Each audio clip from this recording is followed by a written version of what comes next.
Hi and welcome to the video. Today we're going to be talking about the true purpose of scheduling tools like Microsoft Project and Primavera P6. At SteelRay, we want to help you understand your project schedule better, but that starts with understanding the true purpose of these scheduling tools. So let's get started. So I'm going to start off by making you think about a question. Suppose you have to create a project schedule. Why wouldn't you just make it in Microsoft Excel? You could type in the activities, assign them to people, enter start and finish dates, and you'd have a schedule, right? Well, technically you would, but what happens to your schedule when life happens and you have to make a change?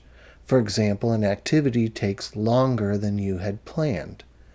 It's easy enough to change the finish date of that activity, but what about the activity that can start when this one finishes, and the chain of activities that will be delayed as a result?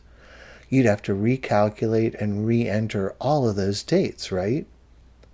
So while you could use Excel, it's not the ideal solution for scheduling.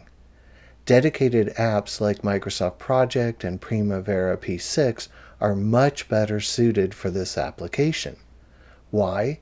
Because they're built around this. They're built around calculating the finish date and, more importantly, recalculating the finish date when changes happen. They do this by calculating the schedule's critical path, the longest sequence of activities in the schedule. This is their purpose, to calculate that critical path. So 2 final points. First, sometimes apps like Project and Primavera are definitely overkill. For example, if there are a relatively small number of activities or they can be done in any sequence, you're probably better off with something like Trello or Asana. Second, it's really easy to use Project and Primavera in a way that totally interferes with their purpose.